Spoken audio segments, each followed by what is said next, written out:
पश्चिम बंगाल में विधानसभा चुनाव से पहले बड़ी राजनीतिक तकरार और कानून व्यवस्था पर उठ रही सवालों के बीच राज्यपाल जगदीप धनखड़ ने प्रेस कॉन्फ्रेंस की। राज्यपाल ने राज्य की कानून व्यवस्था पर चिंता व्यक्त की और कहा कि बंगाल में पश्चिम और विपक्ष के लिए कोई जगह नहीं बची है।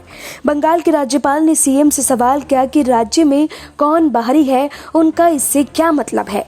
क्या भारतीय नागरिक भी बाहरी हैं? ममता को इस तरह बयान नहीं देना चाहिए।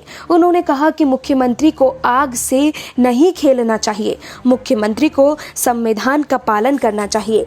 बंगाल गवर्नर ने कहा कि संविधान की आत्मा का ध्यान रखें, भारत एक है, उसका नागरिक भी एक है। अगर आप इस रास्ते से भटकती हैं तब मेरे दायित्व की शुरुआत होती है। बंगाल के राज्यपाल ने कहा कि कल की घटना को लेकर मैंने राज्य के डीजीपी चीफ सेक्रेटरी को तलब किया। कल चीफ सेक्रेटरी ने मुझे संदेश भेजा था कि उन्होंने राजनीतिक दौरे को लेकर डीजीपी को अलर्ट किया है। जगदीप धनखड़ ने कहा कि उन्होंने कल की घटना को लेकर डीजीपी चीफ सेक्रेटरी से बात की और दुख जताया। डीजीपी चीफ सेक्रेटरी मेरे पास बिना किसी रिपोर्ट या इनपुट लिए हुए हैं, जबकि मैंने लिखित में आदेश दिया था।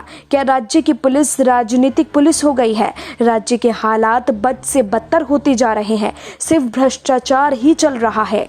सरकारी तंत्र का राजनीतिक तंत्र हो गया है और विपक्ष के लिए कोई जगह नहीं है। राज्यपाल ने कहा कि बंगाल में इस वक्त ऐसे हालात हैं कि किसी विपक्ष के लिए कोई जगह नहीं है। सत्ता दल से अलग कोई नेता यहाँ पर सुरक्षित नहीं है, उनके लिए कोई अधिकार नहीं बचे हैं, ना ही लोकतांत्रिक और ना ही मानवाधिकार।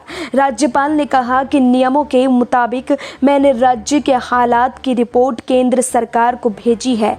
बीजेपी अध्यक्ष जेपी नड्डा के काफिले पर हुए हमले को लेकर बंगाल के राज्यपाल ने कहा कि ऐसा नहीं होना चाहिए था। ये लोकतंत्र के लिए ठीक नहीं है। लोकतंत्र में हर किसी को अपने विचारों को रखने का पूरा हक है।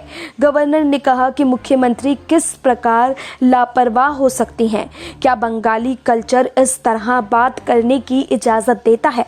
ममता बनर्जी वरिष्ठ नेता हैं, मुख्यमंत्री के तौर पर दूसरा कार्यकाल पूरा कर रही हैं। ऐसे में अगर वो अपनी शब्दों के लिए माफी मांगती हैं तो अच्छा होगा।